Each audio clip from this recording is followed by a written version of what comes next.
Hello hello hello hello. आप सब लोगों को मेरा नमस्कार। जो दर्शक इस वक्त हम लोगों को देख रहे हैं, सुन रहे हैं, उन सब लोगों को मेरा नमस्कार। आज बड़े महत्वपूर्ण विषय के ऊपर मैं बात करना चाहता हूं। हम आज़ादी के 75 साल मना रहे हैं। देश बड़े हर्षोल्लास के साथ 75 साल मना रहा है, लेकिन सभी के मन में एक प्रश्न है। 75 साल हो गए। 75 साल किसी भी देश के लिए कोई बहुत ज्यादा नहीं होते, पर 75 साल किसी भी देश के लिए कम भी नहीं होते। 130 करोड़ भारतीयों के मन में प्रश्न है कि इन 75 सालों में कई देश हमसे आगे निकल गए, भारत पीछे क्यों रह गया? भारत आज दुनिया का नंबर 1 देश क्यों नहीं है? भारत अमीर देश क्यों नहीं है? भारत की बहुत बड़ी संख्या आज भी गरीब क्यों है? भारत के अंदर अभी भी हर बच्चे को अच्छी शिक्षा क्यों नहीं मिलती है? हमारे में किस चीज की कमी है? भारत के लोग दुनिया के सबसे इंटेलिजेंट लोग हैं। भगवान ने जब पृथ्वी की रचना की और इंसान बनाया, सबसे इंटेलिजेंट लोग भारत में भगवान ने पैदा किए। हमारे लोग जब दुनिया भर में जाते हैं, अमेरिका ले लो, लंदन ले लो, फ्रांस ले लो, दुनिया की कोई मल्टीनेशनल कंपनी उठा के देख लो, ऊपर आपको एक इंडियन बैठा मिलेगा नंबर 1 या नंबर 2 पोजीशन पे। हमारे देश के लोग इतने इंटेलिजेंट हैं, इतने हार्ड वर्किंग हैं, फिर हमारा देश पीछे क्यों रह गया? भगवान ने जब पृथ्वी बनाई, भारत को सब कुछ दिया। भगवान ने सबसे खूबसूरत जगह भगवान ने भारत को बनाया। भारत में नदियां हैं, पहाड़ हैं, मिनरल्स हैं, जड़ी बूटियां हैं, सारी फसलें हैं, समुद्र है, कोई कमी नहीं छोड़ी भगवान ने। फिर भारत पीछे क्यों रह गया? आज ये प्रश्न सब लोगों के मन में है कि भारत पीछे। जो देश हमारे बाद आजाद हुए, सिंगापुर हमारे 15 साल बाद आजाद हुआ, आज हमसे आगे निकल गया। सेकेंड वर्ल्ड वॉर में जापान ध्वस्त हो गया था, हमसे आगे निकल गया आज। सेकेंड वर्ल्ड वॉर में हिटलर के बाद जर्मनी ध्वस्त हो गया था, आज हमसे आगे निकल गया। हम पीछे क्यों रह गए? कुछ लोग पूछते हैं, can India lead the world? Why not? हमारे पास दुनिया के बेस्ट इंजीनियर हैं, बेस्ट डॉक्टर हैं, बेस्ट किसान हैं, बेस्ट वकील हैं, बेस्ट टैलेंट है दुनिया का। फिर हम आगे क्यों नहीं बढ़ सकते? हमारा सिस्टम खराब है। पिछले 75 साल के अंदर इन पार्टियों और इन नेताओं ने मिलके हमारे देश के अंदर केवल राजनीति की है, गंदी राजनीति की है। इनके भरोसे अगर छोड़ दिया तो अगले 75 साल भी देश को ये आगे नहीं बढ़ने देंगे। अगले 75 साल भी भारत पीछे रह जाएगा। अब उम्मीद केवल एक ही है, इस देश की जनता। अगर 130 करोड़ लोग एक साथ इकट्ठे हो जाएं तो भारत को दुनिया का नंबर 1 देश बनने से कोई नहीं रोक सकता। पूरा देश इकट्ठा हुआ था 1947 में। जब सारा देश इकट्ठा हुआ 1947 में, हमने अंग्रेजों को उठा के बाहर फेंक दिया। आज अगर हम सारे जने इकट्ठे हो जाएं, भारत को दुनिया का नंबर 1 देश बनने से कोई नहीं रोक सकता। उसी मिशन पे हम लोग निकले हैं। हम लोग देश के कोने कोने में जाएंगे, हर राज्य के अंदर जाएंगे और लोगों को जोड़ने की कोशिश करेंगे। लोगों को जोड़ने की कोशिश करेंगे। अगर 130 करोड़ लोगों को जोड़ने का हमारा मकसद है, इसीलिए मेरी सभी लोगों से अपील है, चाहे आप बीजेपी के हो, चाहे आप कांग्रेस के हो, चाहे आप आम आदमी पार्टी के हो, चाहे आप इस पार्टी के हो, चाहे उस पार्टी के हो, पार्टीबाजी नहीं कर रहे हम लोग। हमारा मकसद है जनता को जोड़ना, जो जो लोग इस देश को दुनिया का नंबर 1 देश देखना चाहते हैं, आप सब लोग इस मुहिम से जुड़िए। इस मुहिम से जुड़ने के लिए इस नंबर पे मिस्ड कॉल करनी है 95100100। मैं दोबारा रिपीट कर दूं 95100100। भारत को दुनिया का नंबर 1 देश बनाने का क्या मतलब है? हमें इस देश के हर बच्चे के लिए अच्छी शिक्षा का इंतजाम करना पड़ेगा। हमें इस देश में हर भारतीय के लिए अच्छे इलाज का इंतजाम करना पड़ेगा। हमें इस देश में हर व्यक्ति के लिए बिजली, पानी, रोजगार का, हर युवा के लिए रोजगार का इंतजाम करना पड़ेगा। भाषण देना बड़ा आसान है, मैं भी भाषण दे सकता हूं दुनिया का नंबर 1 देश बनाएंगे, लेकिन काम करना बड़ा मुश्किल है, बड़ी मेहनत करनी पड़ेगी। और इन सारी चीजों में सबसे इंपॉर्टेंट एक चीज है, वो है शिक्षा। मुझे लगता है 1947 में हम लोगों से एक गलती हुई थी। जैसे ही देश आजाद हुआ, आजाद भारत को सबसे ज्यादा तवज्जो शिक्षा पे देनी चाहिए थी। 1947 में ही हमें मिशन मोड में, वॉर मोड में, हर गांव के अंदर, हर मोहल्ले के अंदर अच्छे सरकारी स्कूल, फ्री शिक्षा, शानदार शिक्षा का इंतजाम करना चाहिए। लेकिन दुख की बात यह है कि आजादी के वक्त भी नहीं किया, और अब 75 साल के अंदर भी हमने शिक्षा के ऊपर उतनी तवज्जो नहीं दी। लेकिन अब और इंतजार नहीं कर सकता भारत। अब हमें वॉर मोड में पूरे देश के अंदर अच्छी और फ्री शिक्षा का इंतजाम करना है। मैंने आज ही चिट्ठी लिखी है प्रधानमंत्री जी को। प्रधानमंत्री जी ने अभी 5 सितंबर को ऐलान किया कि 14,500 स्कूलों को केंद्र सरकार पूरे देश में अपग्रेड करेगी। बहुत अच्छी बात है, हम बधाई देते हैं उनको। लेकिन देश में 10 लाख, 10.5 लाख सरकारी स्कूल हैं। अगर 14,500 स्कूलों को किया जाएगा तो 100 साल लग जाएंगे सारे सरकारी स्कूलों को ठीक करने में। अब भारत इंतजार नहीं कर सकता। 130 करोड़ लोग बेचैन हो रहे हैं। मेरा उनसे निवेदन है, मैंने आज ही चिट्ठी लिखी है प्रधानमंत्री जी को, कि सारी राज्य सरकारों को एक साथ लीजिए और वॉर मोड में, मिशन मोड में हम अपने 10 लाख सरकारी स्कूलों को 5 साल के अंदर ठीक करके दिखाएंगे। इसका प्लान बनाते हैं। सारे सरकारी स्कूलों को शानदार बनाएंगे। दिल्ली में हमने सरकारी स्कूलों को ठीक किया, पूरे देश के अंदर भी ठीक कर सकते हैं।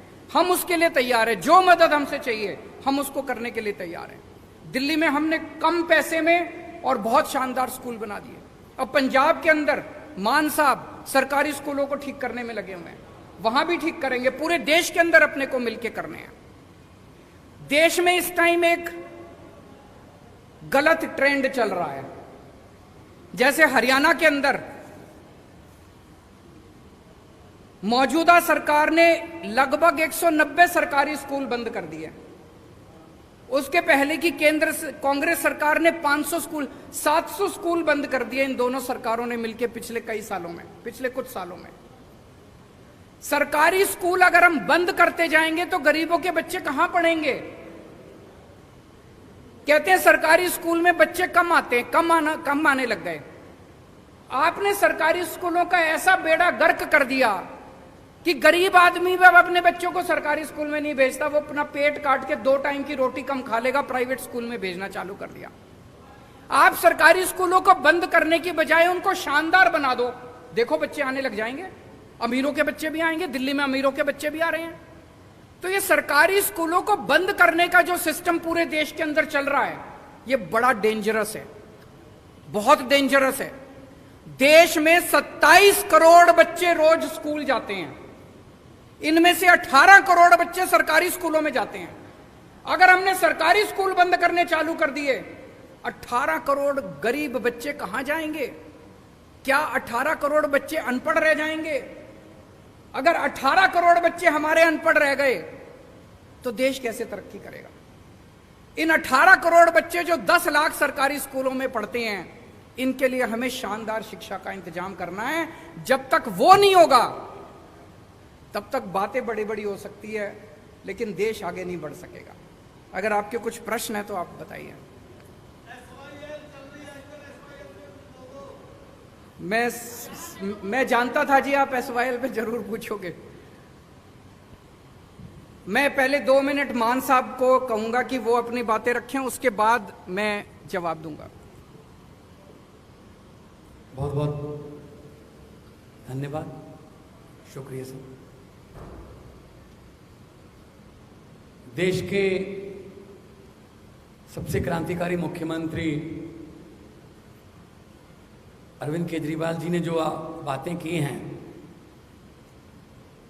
मुझे नहीं लगता इससे पहले किसी पार्टी ने 70 साल के 75 साल के आज़ादी के समय के दौरान ये बातें उठाई होंगी, क्योंकि उनके मुद्दे धर्म से, नफरत से, इधर उधर की बातों से भरे होते हैं। शिक्षा की बात, स्वास्थ्य की बात, बिजली की बात, इंफ्रास्ट्रक्चर की बात, ये सिर्फ आम आदमी पार्टी करती है।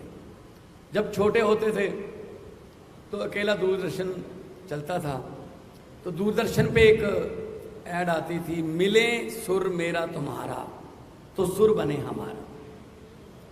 और उसमें पूरे देश के सभी वेशभूषा वाले लोगों को सम्मिलित किया गया था। एक पंजाब से भी था जो ट्रैक्टर पे जाता था, कोई तमिलनाडु से भी था, कोई गुजरात से भी था, कोई बंगाल से भी था। तो पूरे देश का सुर मिलेगा तो एक सुर बनेगा। यही बात आम आदमी पार्टी कह रही है कि अगर 123 करोड़ लोगों का सुर मिल गया एक बार, तो वो सुर जो होगा वो देश को नंबर 1 बना देगा। So make India number 1। Ukraine 25-26 साल पहले आजाद हुआ। हमें तब पता चला जब हमें वहां से बच्चे निकालने पड़े।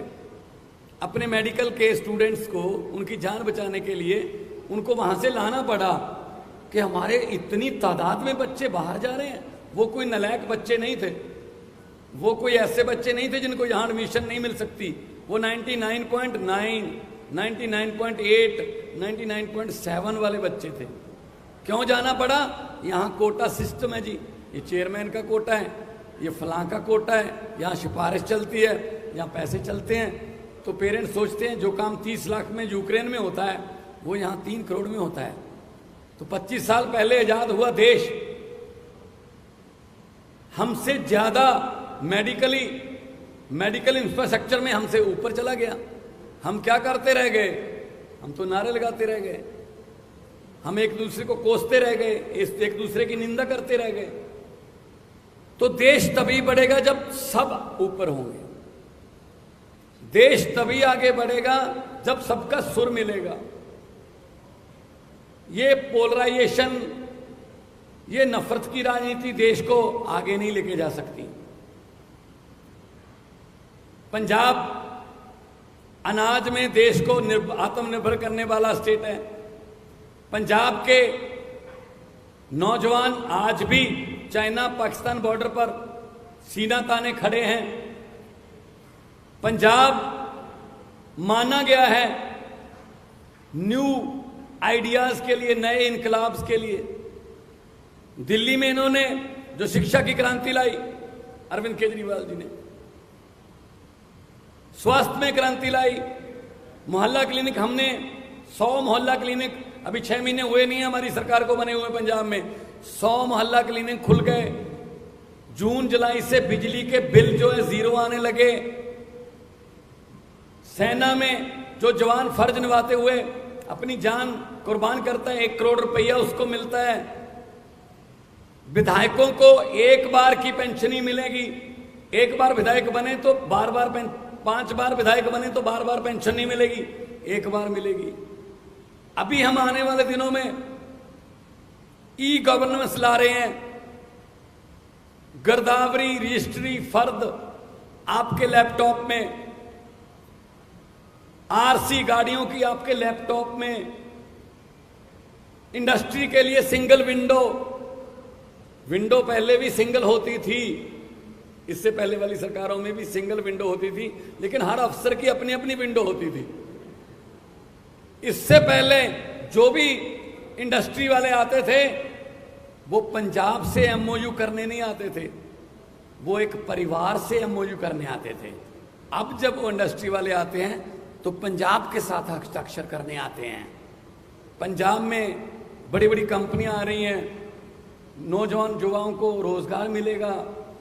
वही नौजवान जो आइलेट्स करके या कोई और तरीके से विदेश जा रहा है, ब्रेन ड्रेन हो रहा है, वो देश में रहेंगे। आपको एक हैरानीजनक बात बता देता हूं जो मुझे पिछले दिनों इन्वेस्ट पंजाब के एक सम्मेलन के दौरान पता चली। जोमैटो, आजकल उसके बिना हम खाना नहीं खाते, अगर वो देके जाएंगे तो ही खाएंगे।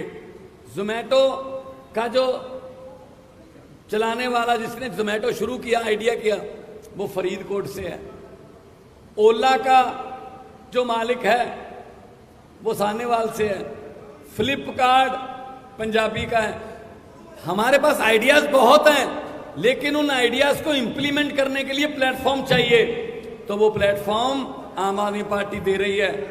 आम आदमी पार्टी ऐसे प्लेटफॉर्म भी दे रही है कि छोटे छोटे घरों के नौजवान लड़के लड़कियों को एमएलए की और एमपी की टिकटें भी मिल रही हैं। तो आम आदमी पार्टी आज देश को नंबर 1 बनाने के लिए जो भी बनता अफसर होगा, कोई ऐसी कमी नहीं छोड़ेगी आम आदमी पार्टी कि देश को नंबर 1 बनाने में कोई दिक्कत रह जाए। क्योंकि जैसा कि अरविंद केजरीवाल जी ने कहा है कि देश तभी आगे बढ़ सकता है जब सब आगे बढ़ेंगे। ऐसे बातें करने से या कोई भाषण देने से या जुमले सुनाने से देश आगे नहीं बढ़ेगा। देश इसलिए आगे बढ़ेगा कि जब आप सब लोग साथ दोगे और भारत में कोई कमी नहीं छोड़ी। जैसा कि अरविंद जी ने कहा, भगवान ने सब कुछ दिया है, बस सच्ची नीयत वाले लोग जो देश को चलाएं उनकी थोड़ी कमी है। अगर सच्ची नीयत वाली सरकार आ जाए तो सब कुछ हो सकता है। आम आदमी पार्टी के 6 महीने नहीं हुए पंजाब में बने हुए, अभी 6 महीने नहीं हुए।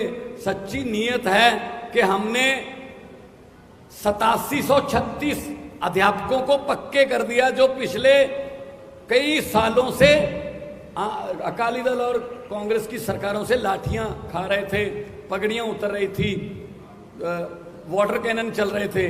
सच्ची नीयत है तो सब कुछ हो सकता है। तो मैं आप सबका इस बात के लिए आभारी हूं। आप बहुत ही शॉर्ट नोटिस पर हमारे पास पहुंचे हैं और आपका कोई सवाल हो तो उसके जवाब देने के लिए हम लोग यहां पे उपस्थित हैं।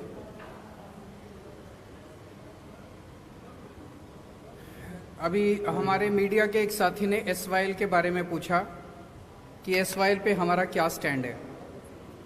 मैं आपसे पूछना चाहता हूं कि एसवाईएल पे पंजाब कांग्रेस का क्या स्टैंड है और हरियाणा कांग्रेस का क्या स्टैंड है। एसवाईएल पे पंजाब बीजेपी का क्या स्टैंड है और हरियाणा बीजेपी का क्या स्टैंड है। पंजाब में जाते हैं ये लोग तो कहते हैं एसवाईएल बनने नहीं देंगे, हरियाणा में आते हैं ये लोग तो कहते हैं एसवाईएल लेके रहेंगे। इसी गंदी राजनीति ने पिछले 70 साल में भारत को, इंडिया को नंबर 1 नहीं बनने दिया। केवल और केवल गंदी राजनीति करते हैं। एसवाईएल बड़ा इंपॉर्टेंट मुद्दा है, पानी बड़ा इंपॉर्टेंट मुद्दा है। दोनों राज्यों में पानी की कमी है, हमें यह बात माननी पड़ेगी। पंजाब में पानी का स्तर बहुत नीचे जा रहा है, पानी की कमी है, लोग प्यासे हैं। हरियाणा में पानी का स्तर बहुत नीचे जा रहा है, हरियाणा के अंदर पानी की कमी है, हरियाणा में लोग प्यासे हैं। पंजाब को भी पानी चाहिए, हरियाणा को भी पानी चाहिए। केंद्र सरकार की जिम्मेदारी है कि वो इंटरवीन करके हरियाणा के लिए भी पानी का इंतजाम करे और पंजाब के लिए भी पानी का इंतजाम करे। केंद्र सरकार का काम क्या है? केंद्र सरकार का काम ये नहीं है कि दोनों राज्यों को एक दूसरे से लड़ाए। अगर हम एक दूसरे से लड़ते रह गए तो भारत आगे कैसे बढ़ेगा? जैसा मैंने कहा कि हम मिशन पे निकले हैं, 130 करोड़ लोगों को जोड़ना है, हमें आपस में लड़ना नहीं है और ये संभव है। हरियाणा को भी पानी मिल सकता है, पंजाब को भी पानी मिल सकता है। केंद्र सरकार को जिम्मेदारी लेनी पड़ेगी।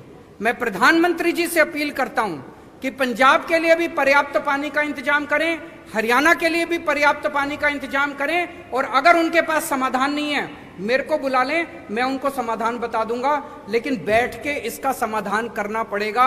ये स्टैंड लेने से, पंजाब में जाओ तो एक स्टैंड ले लो, हरियाणा में जाओ दूसरा स्टैंड ले लो, ये स्टैंड की राजनीति ने पूरा गड़बड़ कर दिया। और कोई प्रश्न? समाधान बताएंगे जी, प्रधानमंत्री को समाधान निकालना चाहिए। अगर उनके पास समाधान नहीं है मुझे चाय पे बुला ले, मैं समाधान दूंगा उनको। प्रेस कॉन्फ्रेंस के अंदर समाधान नहीं निकलते इन जटिल समस्याओं के। आपको मीटिंग के लिए बुलाया गया है एसवाईएल में। पहला सवाल तो ये कि आप उस मीटिंग में जाओगे। दूसरा सवाल मेरा ये है कि पंजाब के कर्मचारियों को इस महीने की अभी तक तनख्वाह नहीं मिली, करीब एक हफ्ता ऊपर जा चुका है जब उनको तनख्वाह उनकी मिल जाती है।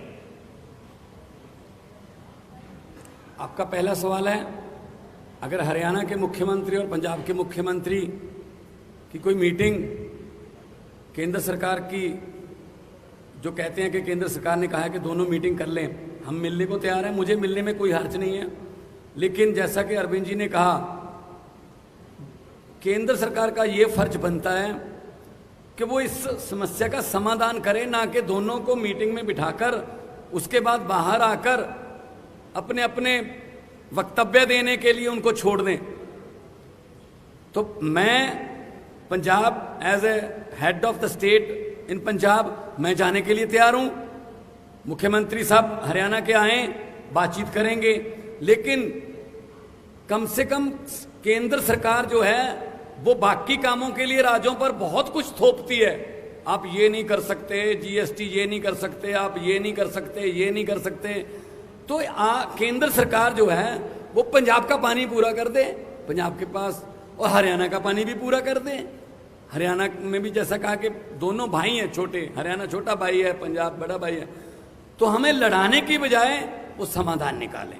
दूसरा, आज शाम तक वो जो हमारे एम्प्लॉइज की कुछ तनख्वाह रहती है वो मिल जाएगी, क्योंकि हमने पॉजिटिव राजनीति की है, हमने मुलाजिम पक्के किए, हमने भर्ती की, और हमने शुगर केन वाले जो गन्ना मुलाजिम थे पिछले कई सालों से धरने दे रहे थे, उनके पैसे भी आज ही जा रहे हैं, 94.98 करोड़ आज ही जा रहे हैं। आज शाम को तनख्वाह भी मिलेगी। हमने खजाने में जितने भी पैसे आते हैं हमने लोगों के लिए खोल रखे हैं। हम कर्जा भी नहीं लेते, लेकिन लोगों को हम कोई कमी भी नहीं छोड़ेंगे।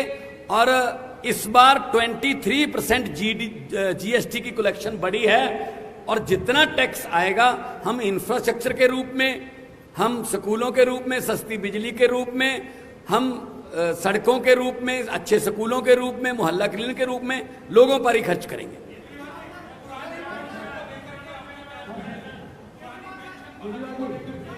पुरानी पेंशन बहाल होनी चाहिए। जो एक मिनट उनसे उनका सवाल वो ले लेते हैं। जो नई पेंशन स्कीम है ये कर्मचारी, सरकारी कर्मचारियों के साथ बहुत बड़ा धोखा है। पुरानी पेंशन स्कीम लागू होनी चाहिए। केंद्र सरकार ने एक तरह से पूरे देश के ऊपर नई पेंशन स्कीम थोपी थी। मैं आज इस मंच के माध्यम से केंद्र सरकार से अपील करना चाहता हूं कि सारे जितने उसके बाद एम्प्लॉयज रिक्रूट हुए जो कि नए पेंशन स्कीम से अफेक्टेड हैं, वो सारे बहुत ज़्यादा दुखी हैं और बहुत गुस्से में हैं। इसीलिए उनके हित के लिए लोग सरकारी नौकरी में क्यों आते थे कि भाई रिटायरमेंट के बाद पेंशन मिल जाएगी, जिंदगी भर सिक्योर हो जाती है। अब वो पेंशन ही नहीं मिलती, किसी को कुछ 100 रुपए को कुछ मिल रहे हैं, किसी को कुछ। तो मेरी केंद्र सरकार से गुजारिश है कि पुरानी पेंशन स्कीम को दोबारा बहाल किया जाए। जरूर करेंगे।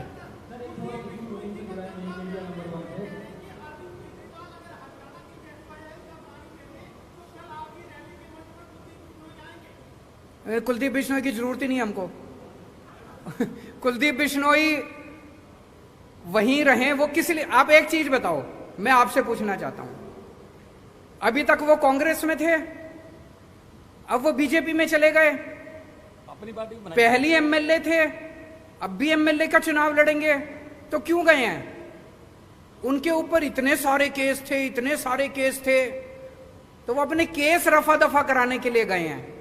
तो वो जनता से वोट किस लिए मांग रहे हैं? अब वो इसलिए नहीं मांग रहे कि मैं तुम्हारा कुछ भला करूंगा, भला तो पहले कर देते, अभी भी कांग्रेस में ही थे, एमएलए ही थे। वो जनता से कह रहे हैं मेरे को वोट दो ताकि मैं अपने सारे केस रफा दफा करा लूं। तो कुलदीप बिश्नोई जहां आए हैं वहीं रहे, उनकी हमें जरूरत नहीं है।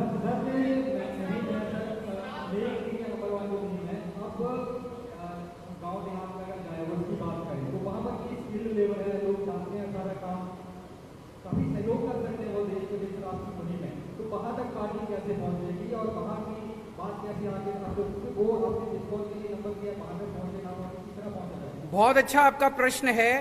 इसमें युवाओं को बहुत बड़ी भूमिका अपनानी पड़ेगी। जिस दिन युवा इकट्ठे हो जाते हैं उस दिन किसी भी देश के अंदर क्रांति आ जाती है। इसलिए मैंने एक नंबर जारी किया है। इस नंबर के ऊपर मैंने अभी 10-15 दिन पहले किया था, लाखों लोग ऑलरेडी जुड़ चुके हैं। कई लाख लोग इससे जुड़ेंगे, वो वॉलंटियर्स बनेंगे, वो अपने अपने मोहल्ले और अपने अपने गांव की जिम्मेदारी लेंगे। जब पूरा देश इकट्ठा हो जाएगा तो ये 130 करोड़ लोगों की ताकत बनेगी।